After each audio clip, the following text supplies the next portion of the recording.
All right.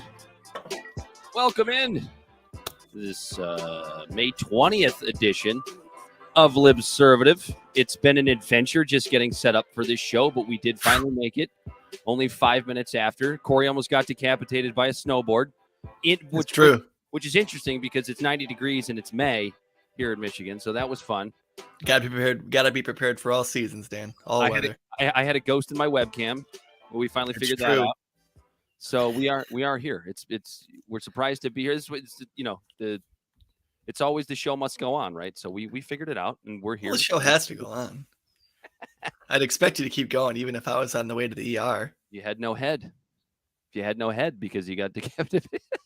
Yeah, and sorry, it's got a little bruise on my finger.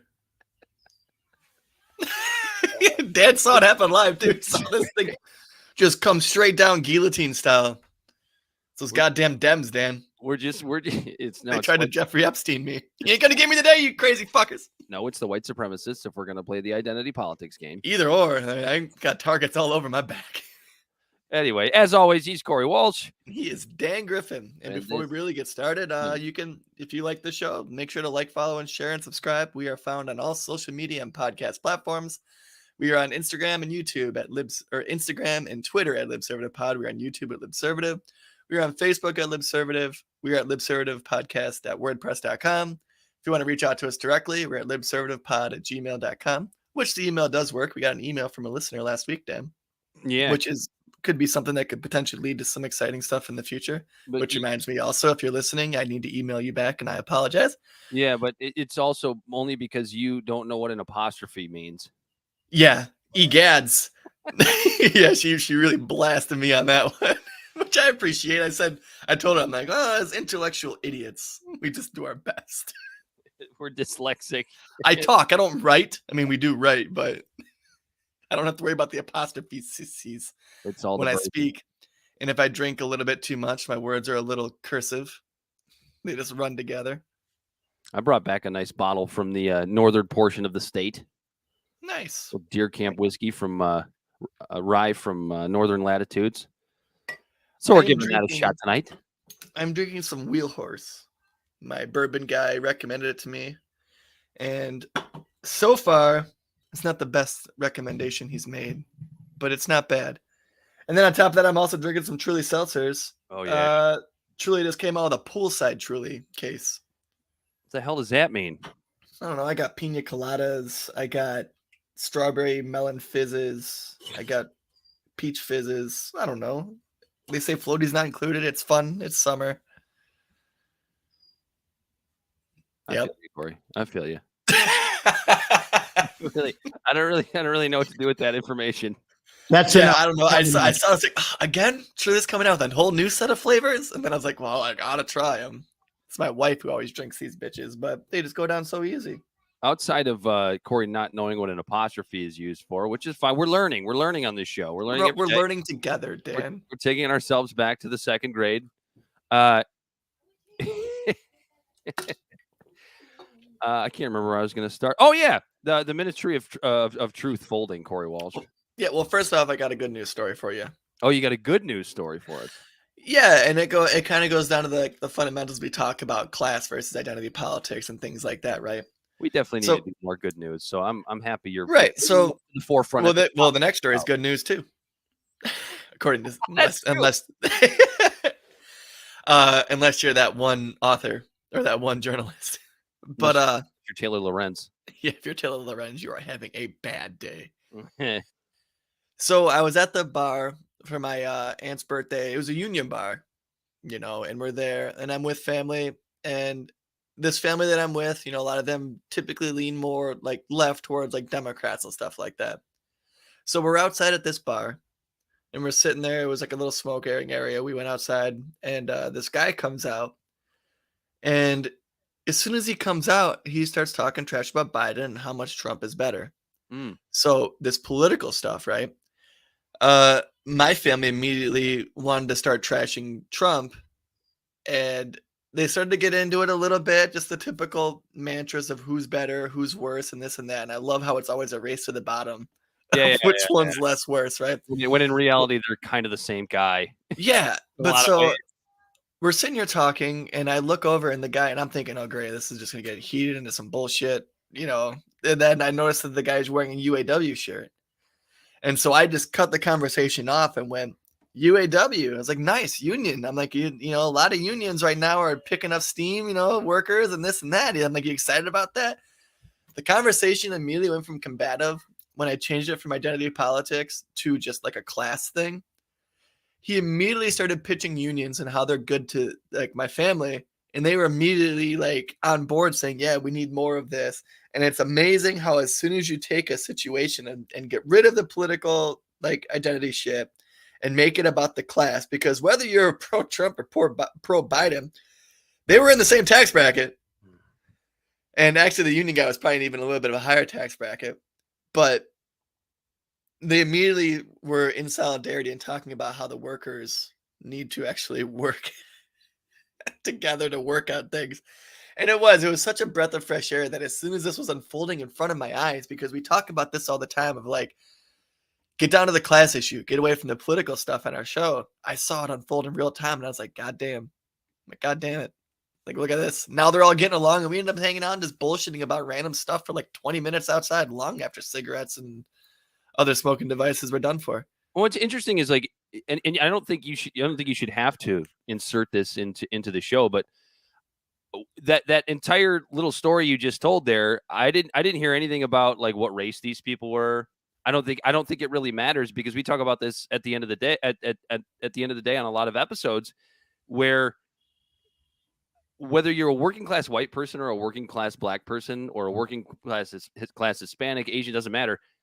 Pretty much everybody in the working class just basically wants the same things, right? They want to be able to feed their families. They want a house.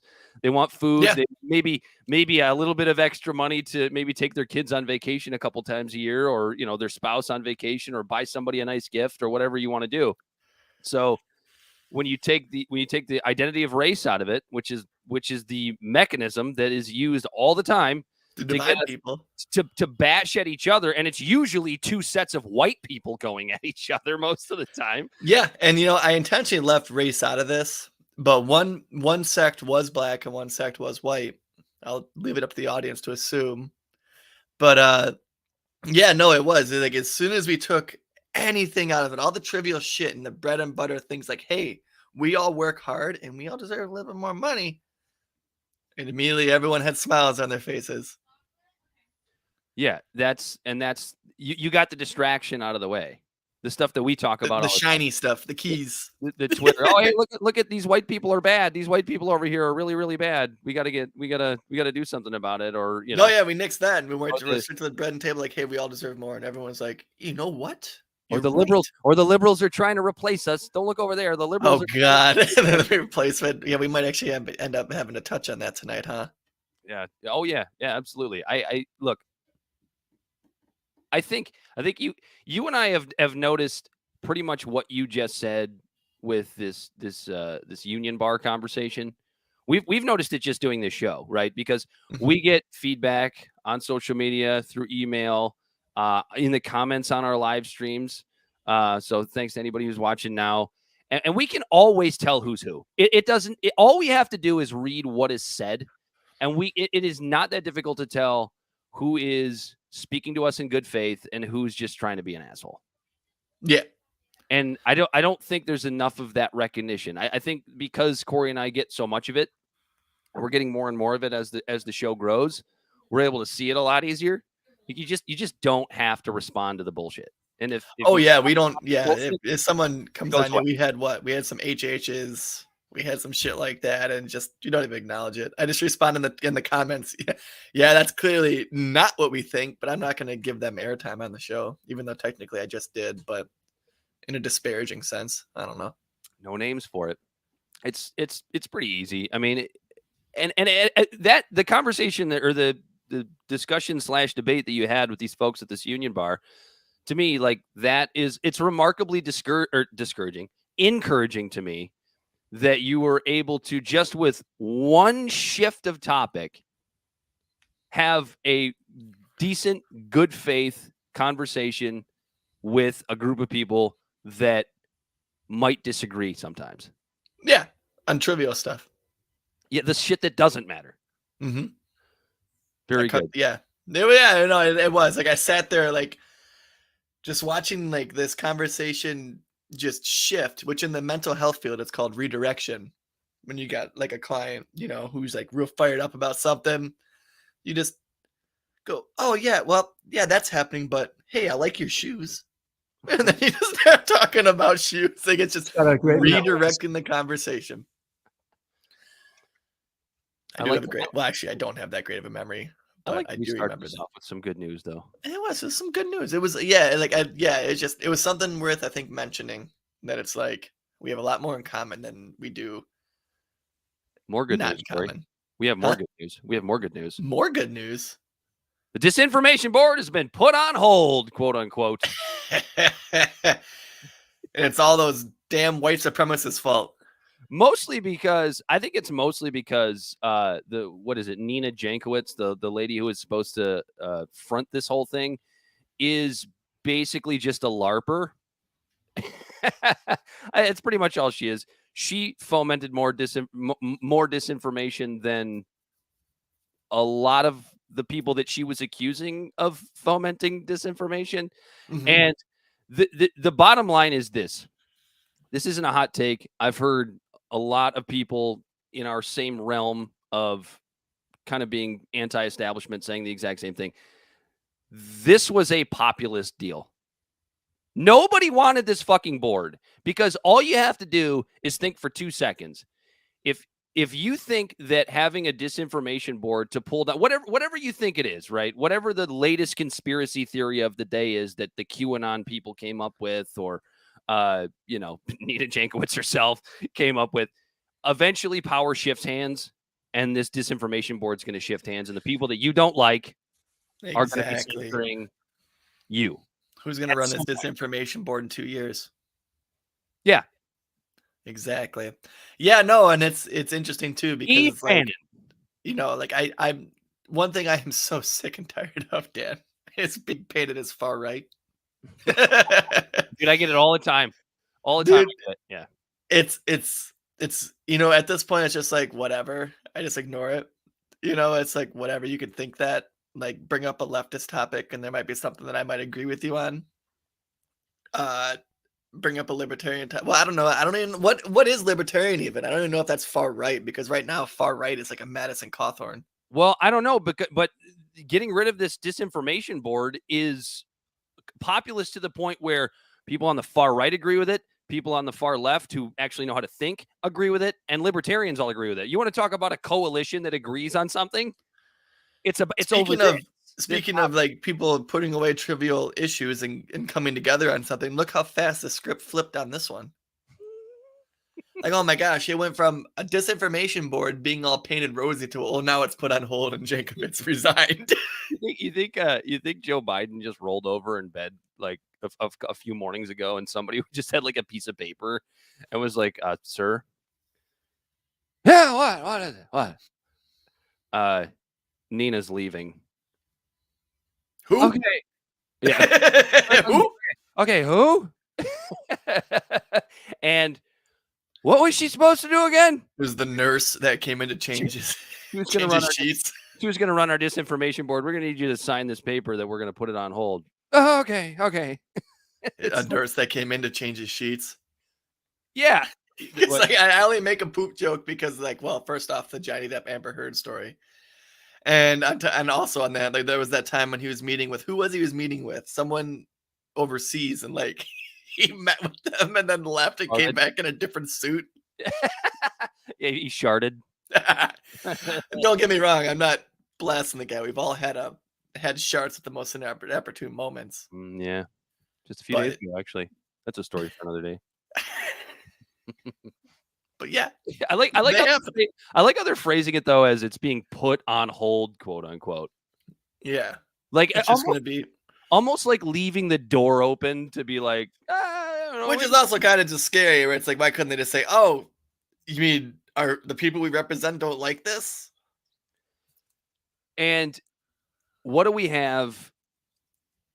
What would we have expected any more than for the Washington Post fucking Post, to come out and say that it was a right-wing push that got this Disinformation Board disbanded. Because Jimmy Dore is right-wing. Because Kyle Kalinske and Crystal Ball are right-wing. Yeah. You know? Everybody hated this thing. And Taylor Lorenz goes off and Max Blumenthal is right-wing. Oh, my God. Yeah. She comes out and what was the last stupid thing that she did? It's blanking, but it's blanking on me, but it'll come to me probably when Corey's fomenting dissent somewhere. So she writes this piece, and I couldn't even. I tried to read it. I couldn't even get through it without vomiting, because it was all about how there were personal attacks against Nina Jankowicz and how it was this right-wing push to get this thing taken down. And I look at that and I go, okay, first of all, people were making fun of Nina Jankowicz because she did a really stupid fucking video where she pretended to be Julie Andrews talking about disinformation. People made fun of her. But I understand words are literal violence, so there you have it. So okay, you're right about that one, Miss Lorenz. But this idea that it was just right wingers that pushed this means she's more out of touch than I could even ever imagine. And I'm not even that upset with her anymore, because this is like the third or fourth time she has just been so off base, writing news pieces, not op-eds, not opinion pieces. Yeah, that's the big difference too. This whole article is just full of opinion, and it's presented as news. So Taylor Lorenz is one thing that she just needs to go away, but I think the finger really needs to be pointed at the fact that the Washington Post is still allowing this moron to write for them. Well, remember who owns the Washington Post? Yeah. Remember who just got a $10 billion deal with the CIA and bureaucratic companies who are focused on meddling in our personal information. But I mean, that's the thing, is like, people like Taylor Lorenz talk about right wingers being brainwashed, and to a degree that's true, right? But like, you want to talk about looking in the fucking mirror and how you are just an unbelievable cuck for the establishment, writing bullshit like that. Well, she probably thinks mirrors are racist because every time she looks at one, she sees a white person. Yeah, mirrors are about as racist as math. I'm sick and tired of all these mirrors showing me white people every time I look in them. That's a good one. That's a bit. I should do stand-up. I don't even really know how white she is. I mean, her last name. I don't even know if she is white, actually. She appears to be.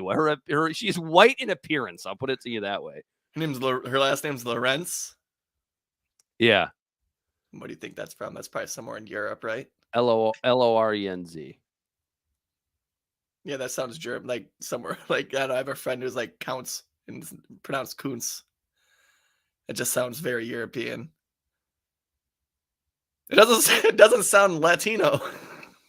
That's for damn sure. Oh yeah, she was the one that like pushed the Steele dossier was accurate, and I know she did that for the Washington Post. I'm trying to remember what the last one she did was. If there's somebody listening that can remember, it's probably something against Hunter, saying the bad and laptop thing was fake. I don't remember. No, that was Jankovich or whatever her name is. It's on the tip of my tongue. It was something Mary Poppins. Something really bad, but doesn't really matter. Look,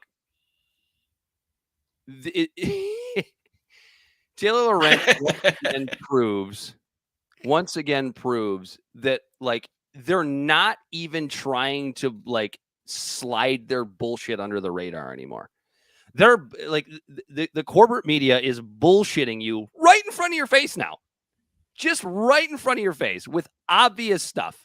I mean, we can go back to the Canadian truckers, where if you just literally took 2 minutes to just read anything, essentially, other than the Washington Post, or watch CNN for 5 minutes, you would know that these weren't white supremacists, these weren't racists, these were truckers that wanted to do their job but didn't want their civil liberties taken away.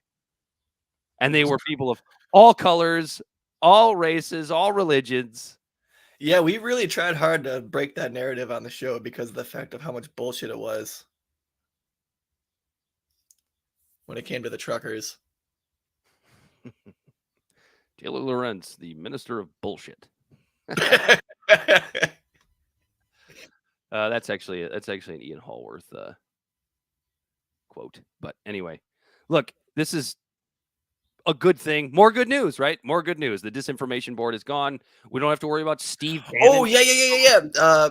Brandy Nafford just said she doxed the libs of TikTok and then That's denied it. what I was thinking of. Thank you, Brandy. Absolutely. That was the one I was thinking of. This is a couple weeks ago or whatever it was. Yeah, she's the one who gets pissed off at people, if you dox somebody. She's mentioned that in previous articles about how doxing is wrong. But doxing is okay if you're doing it to the bad guys, right? Apparently. Yeah. It's like Republicans. Thank you, Brandy. That's exactly what I was looking Thank you. Yeah, no, it's that double standard bullshit we talk about, to where like when all the Republicans were bitching about people on the left protesting and blocking streets and saying, what if an ambulance needs to get through? But then when the COVID lockdowns happened and they literally just blocked streets and then ambulance couldn't get through. So yeah, it is. It's literally just the hypocrisy, just the double standard of it. It's just absolute bullshit. Oh, and it's almost like it's getting to a point now where it's like if you call somebody brainwashed or like a group of people brainwashed, almost my immediate reaction to that is, okay, but how are you brainwashed? Yeah, because it's just like this weird go-to that people have. Speaking of brainwashing, Corey, unless you have any more to say about Taylor Lorenz and not so much her, but I'm really glad to see this Ministry of Truth not being put into place, because I'm sick and tired of seeing government being grown out of convenience, because it's awfully a lot harder for everyone to have conversations and figure out what the truth is than it is to just have big daddy government tell you, well, this is what the truth is, and then pat you on the head and just tell you to stop thinking. Yeah, I think everybody's happy about it except for Taylor Lorenz. Except she's the only one. She's the only one upset. Her and Jankovic, who's out of a job now on Broadway auditioning for shows. Apparently, yeah. Well, people made fun of her stupid videos, so her feelings were hurt. God damn it! You know how many dumb videos I've made where people were like, "This is stupid." You know what I used to do for like this one right now actually is. Like, I remember when I was younger, things I would do just to get a rise out of people would go to music videos that were super popular and just comment, "This is the dumbest thing I've ever seen," just to watch the comments that start coming. Like, you go to like Nirvana's Nevermind, like yeah, shit like that. Yeah, I think like Bruno Mars, Uptown Funk. Like, Smells Like Teen Spirit is what I meant. You go to Nirvana, Smells Like Teen Spirit. This is the worst song I've ever heard in my life. Yeah, and you get all the Gen Xers real pissed at you, real brown-eyed girl. This shit sucks. You get everyone just losing their fucking mind. Just anything Ray Charles. That's when I first learned the power of trolling and how wonderful it is. That's before I even paid attention to politics. Now it's even worse. We need to de-weaponize trolling. They made a whole episode of that on South Park. You remember the troll? Yeah, just ask Taylor Lorenz. Anyway, I'm tired of talking about that bitch.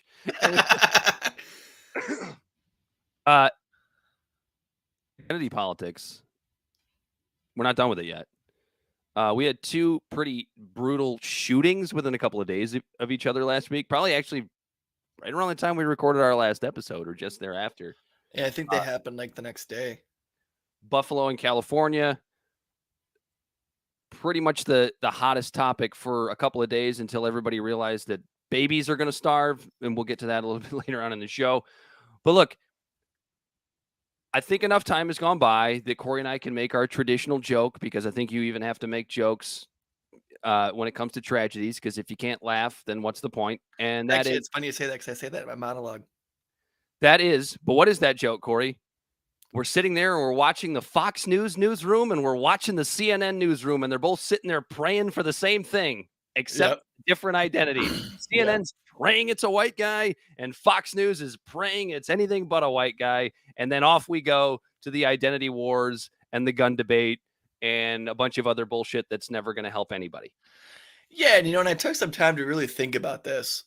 And so my take on it is everyone immediately goes, well, what should we do? What has to be done? We need more laws. We need more, more government. We need more people to come in, like more gun control. Like that's, and then the other side goes, no, we need less. And so I was diving into it a little bit, and here we have another guy who's in the system, who was in a mental health facility for 24 hours, and because the year before he was talking about wanting to shoot high school students at his school. And yet again, this person slips through the cracks and goes and shoots people. The FBI knew who he was, just like they have now countless other tragedies like this that have happened. Like, for another example, like one I was just reading about recently was the Boston Marathon people from the Boston Massacre. Funny story, actually. Russia is the one that reached out to the US and said, hey, these guys are just shady fucking characters. You should probably watch them. And we ignored it. And they did the Boston Massacre. All of these people have a very, very high percentage of people who have carried out mass shootings have had run-ins with police, have had conversations with the FBI, or the FBI have been watching them. And yet nothing is done. Yeah, because the FBI is too busy, setting people up and entrapping people. Yeah. Whitmer kidnapping. Yeah. Yeah, so it's like, I guess what I'm trying to get at is like, we need to pump the brakes and let's really give, like, we already have laws that seem like they make sense. They're just not properly initiated or properly used, I guess. People knew this guy was fucked up. There's no other laws that we could put in place that, short of infringing on the rights of people who are sane, that would have prevented this. When if we actually properly vetted based on the laws that we already have, this could have been prevented. And not just this, but countless other ones. Not to mention, it's just such an easy answer, right? It's always, if we had more gun regulation, this wouldn't happen. It's like, okay. Oh, yeah, it's just laws out of convenience for the sake of false security. Yeah, it's just this like idea. Disinformation of truth. Or Right. the Disinformation Ministry or whatever it's called. I don't know. It's just it's this false idea that like something is being done. Okay, well, we can say that we did something. Because, I mean, we've talked about this before, Corey. Like, let's just say in some alternate universe, we know this will never happen, but let's just say tomorrow, guns illegal, gone. They are illegal in the United States. You cannot own a firearm. You can't own anything. You can't even own a hunting rifle, right? If that happens tomorrow, what happens? Do a lot of civil unrest. Do the 500 million guns that are already here just go away? Do people just sacrifice? Do they just, oh yeah, we'll just give them up. Here you go. Take them to your local police station. Right. Maybe 3% would do that, right? It wouldn't be a lot of people. Even if it were 50%, you're still talking about 150 million guns just around the country. You gonna go collect them all? Good luck. I said it once, I said it again. FBI, if you're listening, I lost all my guns in a boating accident. Sorry. So if this law happens tomorrow, then I don't have any guns. But it's like, and it's always like, oh, well, you need to make magazines. And I used to honestly, like in my younger, more liberal days, I used to think, oh yeah, it makes sense to have like a smaller magazine. It's like, okay, but that just makes it easier for the bad guys that have the larger magazine that roll in. You know what I mean? Like, yeah, there are good faith arguments on both sides of things like that. But it's like, at the end of the day, what does that law really do? Like, if my magazine has to be no larger than 10, right? Wherever I am, or whether I think that's New York State's law.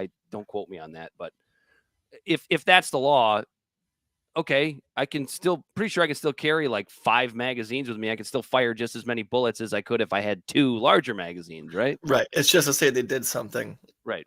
But yeah, and that's just it. Like, how about instead of us just trying to make more laws that aren't going to be used just out of fear for this false sense of security, let's make the shit we have in place more efficient. How about that? Maybe talk about the problems instead of just politically grandstanding and talking about how it's white supremacist rhetoric that causes this problem.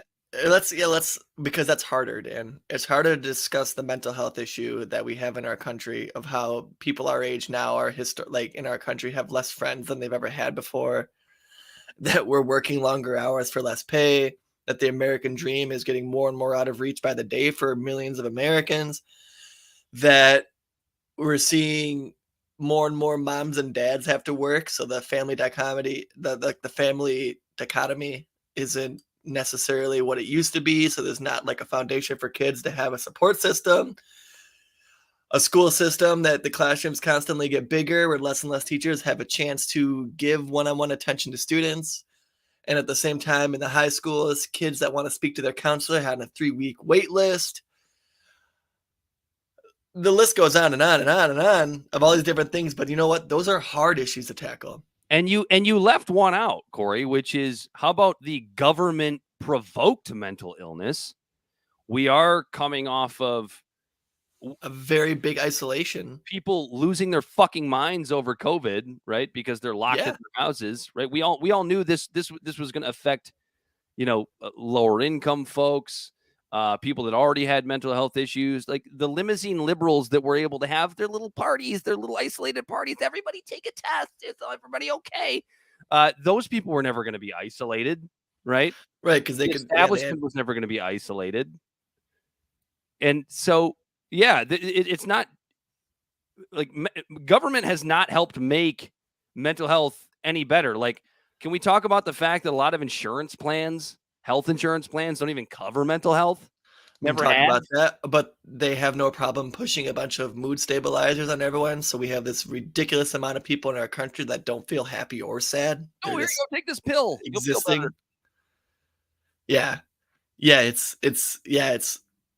We've contorted ourselves into this situation to where people are breaking mentally to the point where they're going to hurt people. Well, even though that's a generalization. This guy was straight up racist. Mm-hmm. He went there to kill black people because he thought that they were going to replace him. Which brings us to, the kind of, but that doesn't mean that he was mentally stable, right? He was racist and also mentally unstable. Yeah. So that brings us to like, okay, all right, well, he was racist, so we got to blame right wingers. We got to blame Tucker Carlson, and we got to blame, Alex Jones, and it's all their fault. If they didn't say the things that they say, then this maniac wouldn't have done what he did. And it's more bullshit to make it. It's what's the word I'm looking for? It's more bullshit to make us feel stupid, right? Or to make us seem the American public is too stupid to make up their own minds. So we have to blame the right wingers. We have to censor them. That's how you get things like this Disinformation Board, right? Because of shit like this. When in reality, this is a mentally ill idiot who was also racist. It's unfortunate. Yeah. It doesn't make the victims' families feel any better. I understand all that. But if all we're going to do is sit here for today and talk about how Tucker Carlson was pushing white replacement theory, and then in 2 weeks, 3 days later, when we realized we didn't have any fucking baby formula, everybody forgets. And then we're going to be talking about the same shit when it happens next time. And if it's a brown person, it's going to be Islamic terror or whatever it is. If it's a white person, it's going to be more white supremacy talking point bullshit. And we're just going to run through the same loop over and over and over again. Yeah. So exactly. And then the other one that happened in California that isn't getting nearly as much attention was also racism, actually. It was, but it wasn't a white guy. Yeah, but it was racism. It was a Chinese man attacking people from Taiwan. That's okay. He's not white. We don't care. They called it politically motivated. Politically motivated. I see how they twist the words like that. Yeah. That's what I heard in the news, that it was a politically motivated attack. Because it was an Asian guy attacking another Asian guy. Couldn't you argue that it's racist to just assume all Asian people are just Asian?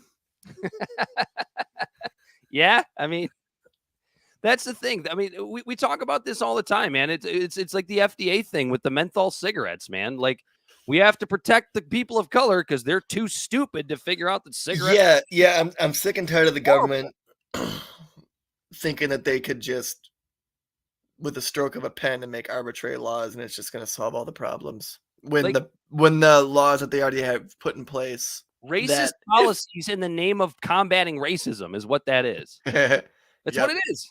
Yeah. Yeah, no, it's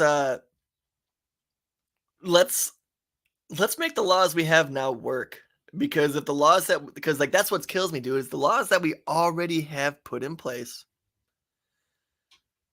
if they're properly implemented, which as evidenced by this, that it doesn't matter whatever laws we have in place, if you want to, you know what I mean, that this might not have happened if the laws that we already have on the books were implemented properly. This guy would have been stopped, but he wasn't. So don't tell me that if you just make more laws and make it harder for other people who aren't like him to be able to get something to defend themselves in a world where there are people like him where the laws don't stop him, then I don't know. You're not. Forgive me for forgive me for putting my libertarian cap on here, but generally, more laws means less liberty pretty much every time, in some way, shape, or form. Right. Yeah. You understand what I'm saying? It's like if we already have laws in the books and they're not working, you can't convince me that more laws are going to make us stop. Yeah, it's not going to be easy, but because the laws we have would have stopped this if they were properly implemented. I think, the biggest thing is just getting fucking government out of the way. Actually, the starting point is where we started the show, which is just stop with the goddamn identity politics rhetoric bullshit. And that does go for Tucker Carlson. Now, I'm not gonna be like, you hear a lot of people on the left and say, well, Tucker Carlson isn't allowed to say words because someone might misconstrue them and kill people. Because if we're gonna go down that road, then we gotta. People are stupid and they can't figure out what dumb things people say are. Because Dan, if that's the case, then we gotta cancel the Beatles.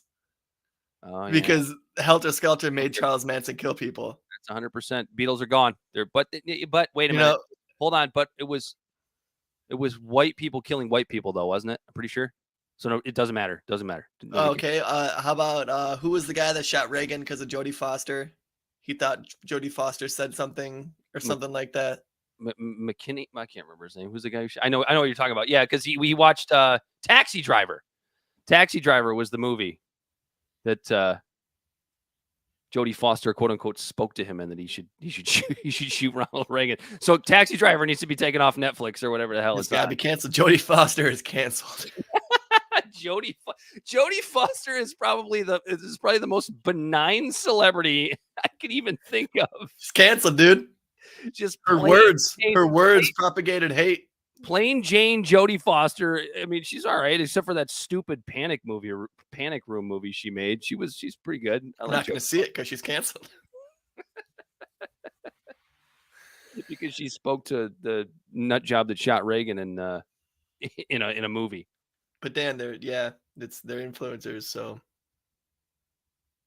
I'm looking it up because it's gonna drive me nuts. The hell was that guy's name? John Hinckley Jr. He's out, by the way. He's out of prison. Has been for a little while now. Him away from Jodie Foster in any Robert De Niro movies. Oh, John Hinckley. Jesus Christ. Could you imagine? Yeah, if he was willing to do that based on a movie, could you imagine if the internet was around back then? Probably just would have shot someone sooner and missed. He wouldn't have tried to shoot the president. He would have just done a mass shooting. Like, it would have been, that's the difference. It's true. He's like, Tucker Carlson sent me. Look, I have my disagreements with Tucker Carlson, but like we've gotten to a point now where there are actually people calling for Tucker Carlson to be like imprisoned for this stuff.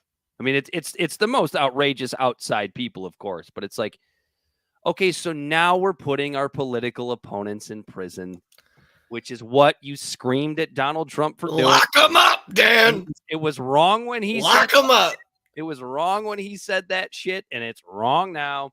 You don't put our political opponents in prison. This isn't a fucking banana republic. Knock it off.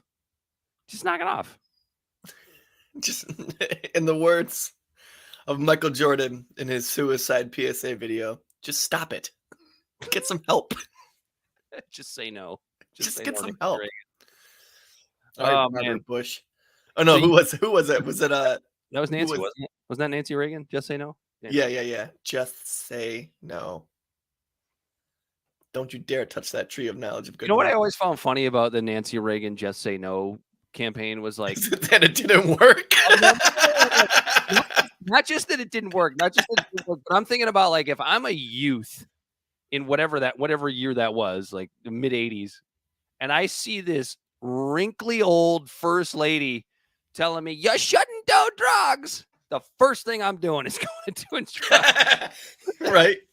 Wait, which ones did you say not to do? Because those are the ones that I'm doing. Yeah, all of them. All of them. She probably got more people hooked on drugs. Fucking Nancy Reagan. Miss Great Communicator. Right? Anyway, the story that took over to talk about the shootings, Corey Walsh. Baby formula shortage. It's possibly the most egregious example of government-regulated capitalism to date, as you so eloquently put it. Sure shit is. You want me to kick this off? You want me to explain why I think so? Yeah, go ahead. Yeah, because Okay. I'm going to agree. I already know. So the baby formula shortage is the perfect example of really shitty government-regulated capitalism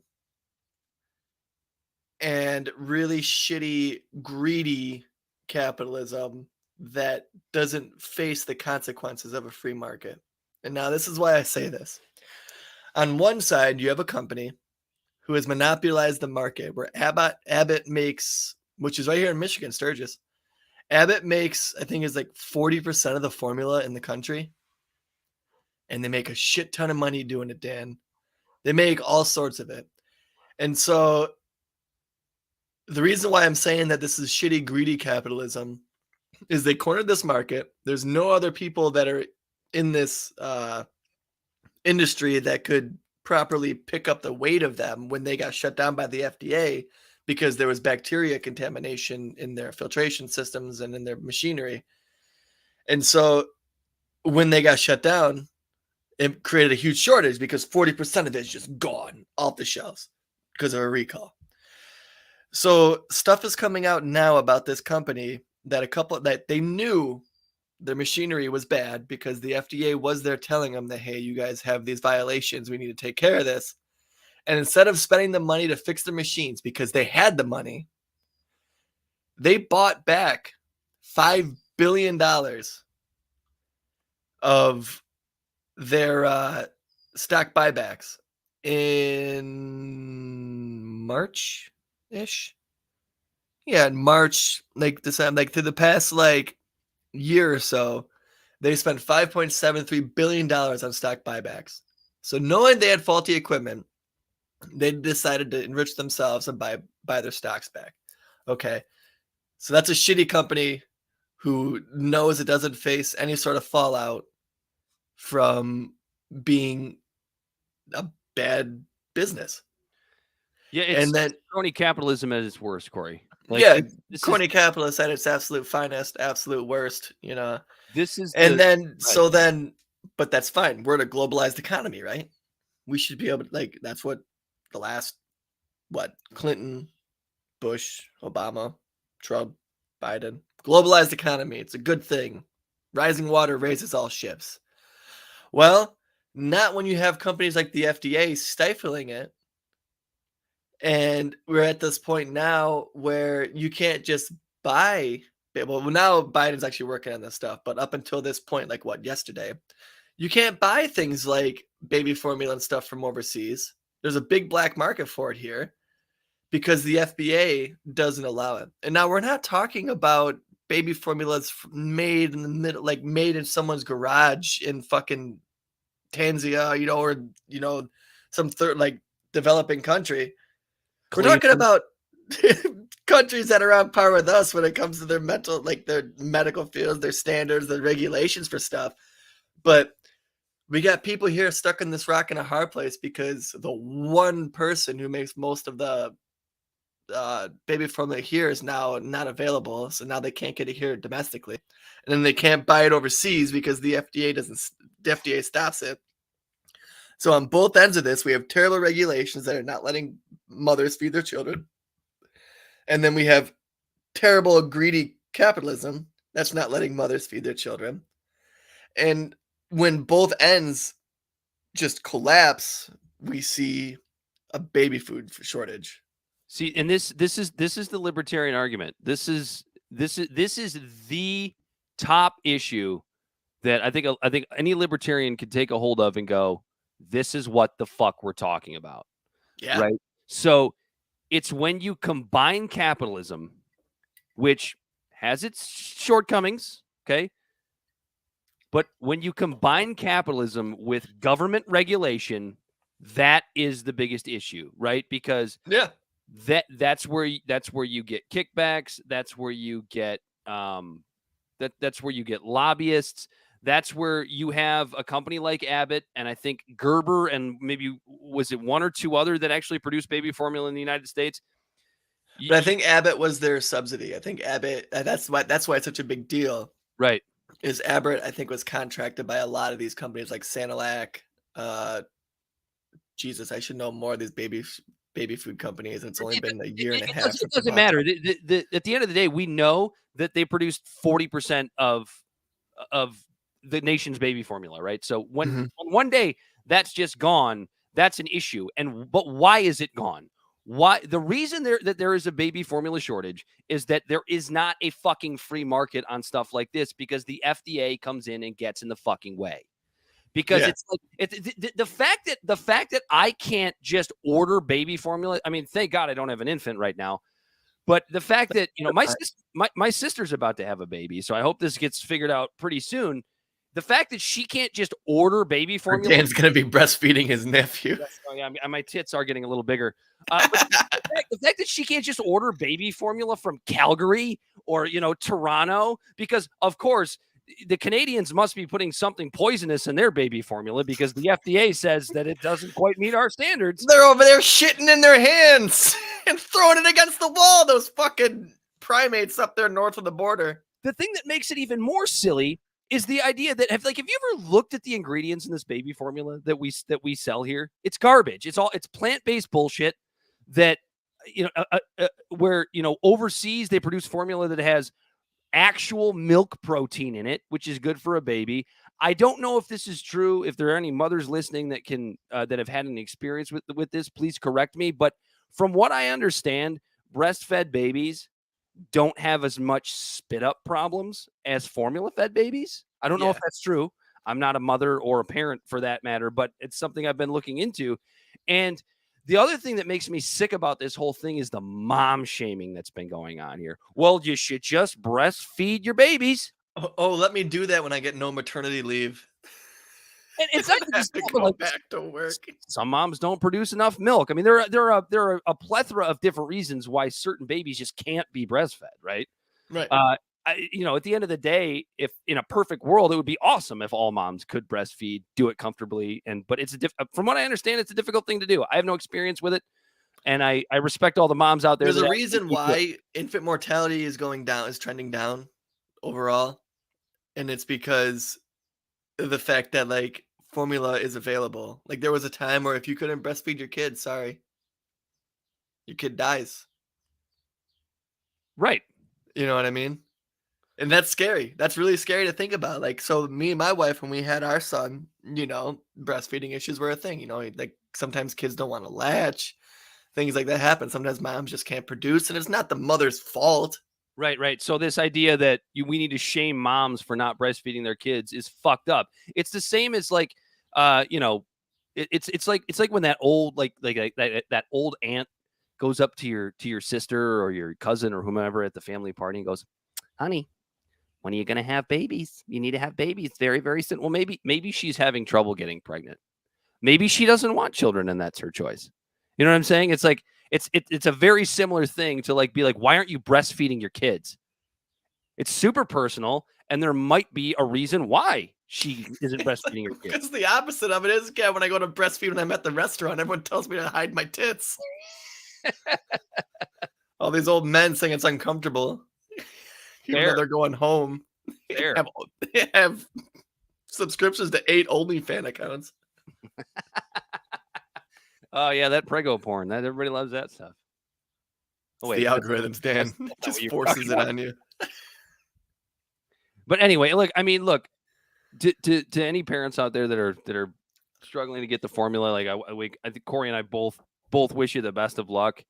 I hope you can find other ways. Try to be creative if that's possible. I mean, I know there are other And to ways. give Biden credit, he's finally actually starting to do stuff. Now he's using military planes to ship.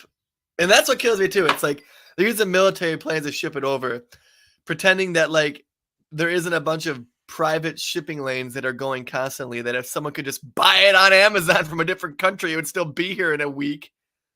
Yeah. Yeah. Nope. Oh God, that's just so And now the FDA is working with Abbott to get their plant back open. Fuck them. The damage is done. Tell them to shut down. Let some other companies come in. Smaller businesses, like decentralize it. Deregulate baby formula, because the baby formula that we make here, as I said, these soy plant-based products isn't even as good as it is over in Europe. Anyway, they're bullshit. Yeah. But you understand, like if there was instead of one company doing 40%, and there was, let's say, 4 companies each doing 10%, and then that one company gets shut down because they're greedy pieces of shit. Think about it this way, Corey. And that's only 10% of the market, not 40%. I'm gonna compare this to something that I enjoy, right? So I like to drink beer. I like to smoke cigars. Hold on, this is going somewhere. So the beer or the cigars that I prefer are generally smaller batch, really like a nice artisan project. Those are the flavors that I enjoy, right? So when I think about moms trying to find formula, like who are you going to trust more? Like which would you rather buy from? Would you rather buy from this giant company who just factory produces a bunch of bullshit?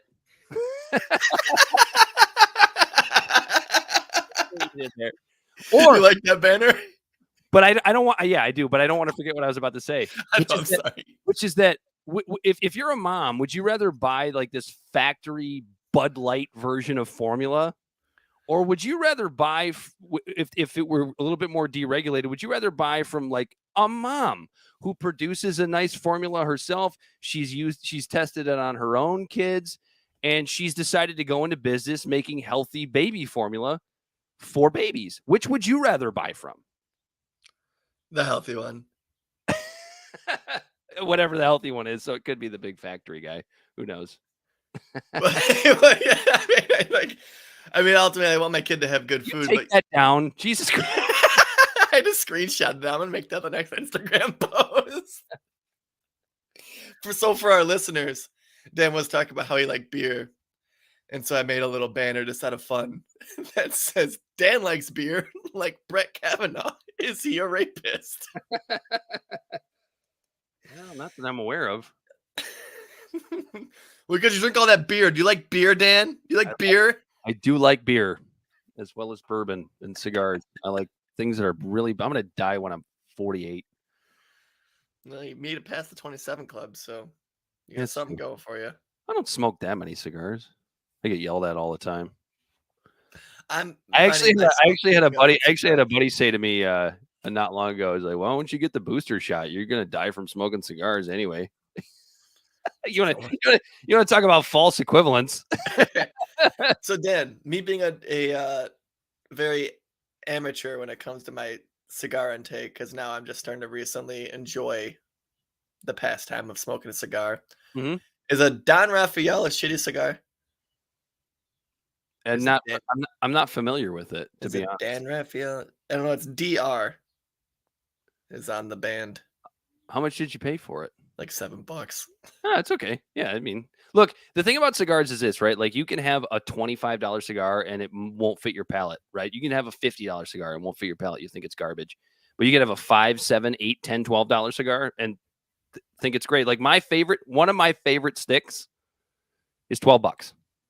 It's not a super expensive cigar. It's not the cheapest cigar, but it's not super expensive. It's one of my favorites in the world. It's just everybody's palate's different. Everybody's palate's different. People like different stuff. Yeah, it wasn't bad. Right? Yeah, so whatever you like. That's what I always say to people that are in the cigar world. Just smoke what you like. It's good to know. I just don't want to be out here pretending I'm fucking Fidel Castro with his nice fucking stogie, and I don't want anyone to think like, oh, look at that jackass smoking that shitty cigar. No, dude, like people that actually smoke cigars, the cigar community is very welcoming, man. They won't. It's one of those things. Like if you walk into a cigar shop, or like if you walk into a cigar bar, and you order a cigar, and if somebody starts giving you shit for it, everybody will be like, "Get the fuck out of here!" Like we don't want your kind here. Let people smoke what they want to smoke. Why do you care what that guy's smoking? That's the kind of community that cigar smokers are. So It sounds like a welcoming community, Dan. it is. It is very much a little conservative. So be prepared for that. But yeah. You know, it's funny. I can't think of any liberals actually that smoke cigars. Well, me. That's true. You. I'm not. I'm a far right left winger somehow now. Yeah. like Jimmy Dore. I love how Jimmy Dore, the fucking Jimmy Dore is painted as a rightist. Give me a goddamn break. How do you know they're grasping at straws? Because they labeled Jimmy Dore as a right-wing conspiracist. Right. That's how you fucking know. Just because he was against mandates. He didn't check all the boxes, Corey. You got to check all the boxes. And the right's guilty of that too, right? You got to check all the boxes. Yeah, and they're also... You're not one of us. Actually, I don't know, because as soon as you don't check one of the boxes on the left, they immediately embrace you and go, welcome to the club. That's true. The conservatives do a really good job of that. As soon as the left kicks somebody out because they missed one of the 15,000 boxes that you have to check, the right just like, you're one of us now. Even if you don't agree, you don't have to agree. Yeah, it could be Jimmy Dore like talking about he's pro single payer healthcare, pro union, all this shit. Jimmy Dore's one of us. Meanwhile, Tucker Carlson's sitting there looking like he smelled a fart, going, Jimmy Dore's a conservative now. That's a really bad Tucker Carlson. You have to have this look. That's dead space right there for the people who are just listening. That was us practicing our Tucker Carlson faces. You want to get to your monologue, Corey? Yeah, we can get to my monologue. It's short and sweet. Like I said in the comment, I think it's a little bit more milquetoast than some of the home runs I've hit, but I think it's important. I label it growing pains. Recently, a friend's father got COVID. The virus is still slipping its way in and out of our daily lives, like the DMs from horny teenagers and Rihanna's Instagram Messenger. The news of a positive test doesn't come as such a shock these days as we have adapted to the idea that virtually everyone we know is going to come into contact with the vicious virus. Some will be pissed that they're missing 2 weeks of life and can't smell their favorite candles, a sort of inconvenience. And others will gasp for their last breaths on the living room floor, waiting for an ambulance to arrive. A year from now, we'll all laugh at this COVID nonsense. Well, not all of us, obviously. It was a meme I shared to kick off the COVID quarantines. It was and arguably still is a very dark but funny statement. I, in fact, shared it with people who thought it was hilarious and sadly aren't here anymore due to the very thing we were laughing at. Humor has a way of making light of a situation. A coping mechanism that gets us through hard times. Hard times that for that moment, everything is all right. Through these tough times, with bits of laughter, we're going to come out on the other end. A bit more traumatized and battered, sure, but we'll be here to carry on. My friend's father is okay, by the way, and it was the phone call that led to the inspiration for this piece. When he broke the news, we messaged back and forth that what could now only be called common knowledge that a short 2 years ago was foreign to the collective as a whole. Get a pulse ox. Diaphragmatic breathing, belly breathing, is good for the lungs and getting oxygen. Zinc, vitamin C, or any other vitamins for the immune system. Ask about a nebulizer. Ask about monoclinic antibodies. Don't be afraid to go to the ER. Keep in contact and stay healthy. We all have a better grasp how viruses work and how they are passed. These are all a far cry from the generic and almost elementary drink fluids and get rest remarks we all threw around such a short time ago. This is what got me thinking. As a generation below us grows up with a much better understanding of basic human anatomy, coupled with the idea that health is one of the most important things due to our generation passing this information down, they will be much better for it. This all, of course, goes without saying the advancements in the medical field from the ample amounts of data collected from this pandemic. We are now seeing people wear masks when they were sick. It is way more acceptable now for people to stay home if they feel ill, or wear a mask in public without being looked at like you have the plague. These are inherently good things for our species and our mental and physical health. As humankind advances, we'll have obstacles. But these obstacles are growing pains that are for the benefit of our children. With all the pain and hardship we see, I find solace in the fact that our offspring will be better off for it. Growing pains, perspective. So like I was throwing rocks in the water with my son the like last week or whatever, and a buddy of mine did. He goes, "Yeah, my dad has COVID," and it was literally immediately, like I said, we just immediately started going back and forth. I was sharing health tips, and he was saying, "Yeah, I heard that. I also heard this for health tips." And it's amazing to me the conversations we have now around health that are just so much more medically educated than they were a short 2 years ago. And I think that we're just continually to see that advancement, and that our kids are going to have this knowledge as a commonplace, and they're going to be able to take this and run with it. And it's going to be a betterment for the mankind overall. Even though this is a stumbling block for us as a species in these past 2 years, I think that as a whole, we're going to be a lot better off for it. A lot better off. Yeah, I mean, look, the thing that made me so mad, and I don't mean to sound like a Joe Roganite here, but Joe Rogan's not the only person who ever brought this up, which is that when it was the constant talks about the vaccine and ventilators and stuff, and nobody wanted to talk about the idea of just overall getting healthier, which is something that Americans have needed to do for a long time. I mean, like, we're the fattest country in the world, on average, right? And it's not to say that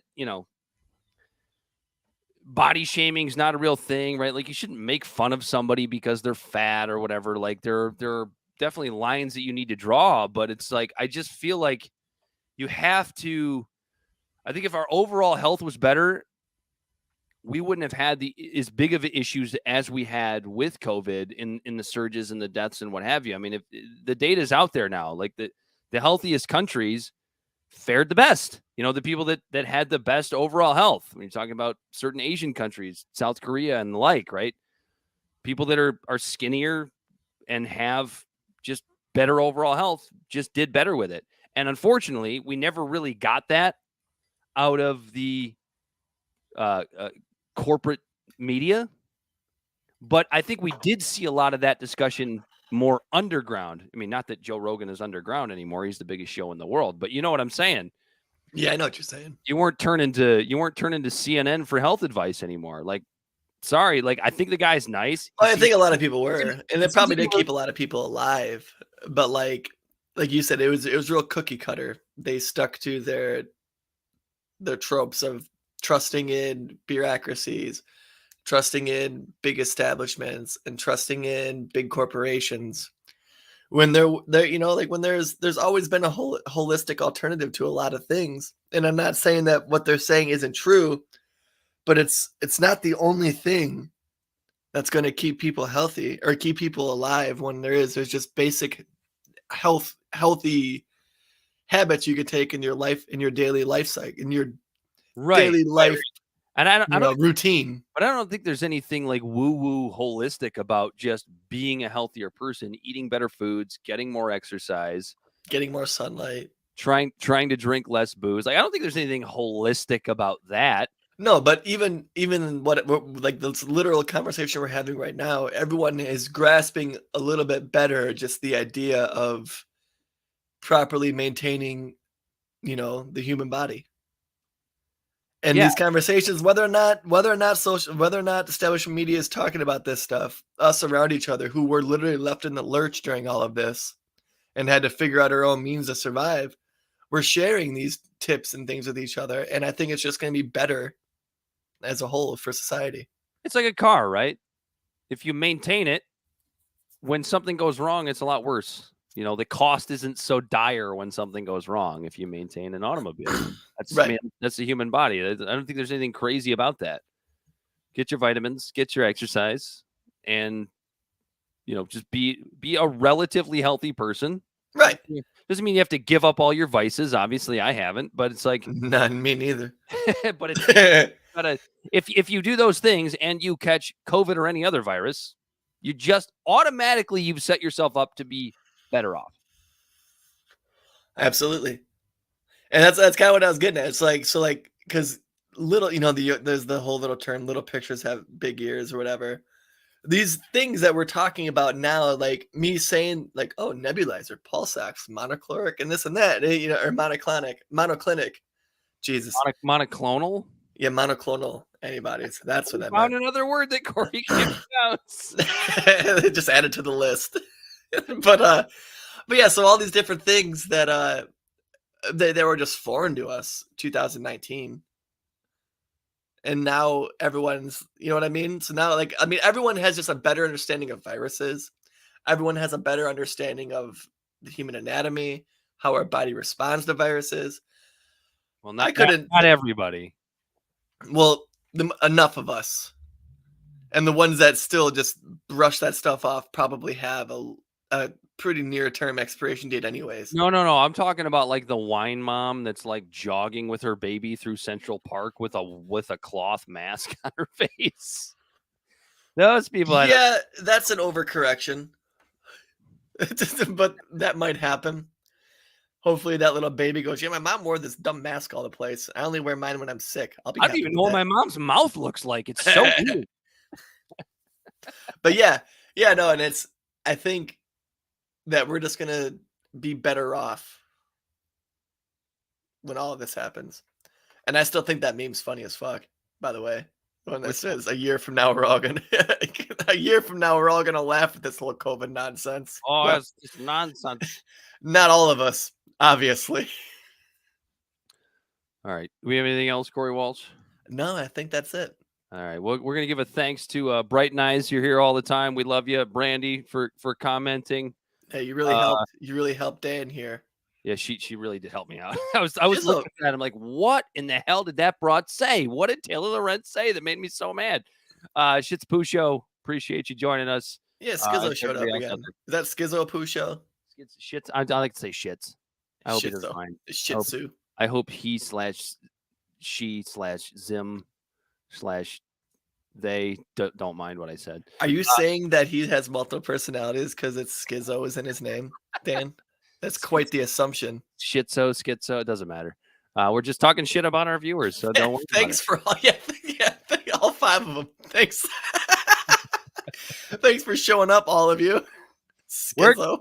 Where can the people find us? He just left. I'm embarrass myself some more. You scared him away. That's okay. Make sure to like, follow, and share. We're found on all your social media and podcast platforms. You can find us where we have new episodes weekly and new posts daily on Instagram and Facebook and whatnot. We are on Twitter and Instagram at LibServativePod. We are on Facebook at LibServative. We are on Twitch at LibServativePod. You can reach us directly at libservativepod@gmail.com. We are on WordPress at libservativepodcast@wordpress.com. Our actual website is libservative.podpage.com. Like, follow, and share. Tell a friend where you heard this crazy chaos of a show where we mansplain things. Mansplain. Oh, and by the way, we are making some changes here. If you do like the live show, we will be making a change next week. We will. Oh yeah, we're gonna move into Thursdays. We will be no longer live on Fridays. We'll be now live on Thursdays, probably right around the same time, 7:30 in that range. So if you like the live show, make sure to look for us on Thursdays, whichever platform you watch. If you're a podcast listener, then you don't really care. You'll get it when you get it. But until next time, he's been Corey Walsh, and he has been Dan Griffin. And with this has got been a great memory. This guy. This has been I remember my name. This has been LibServative, and we're out of here.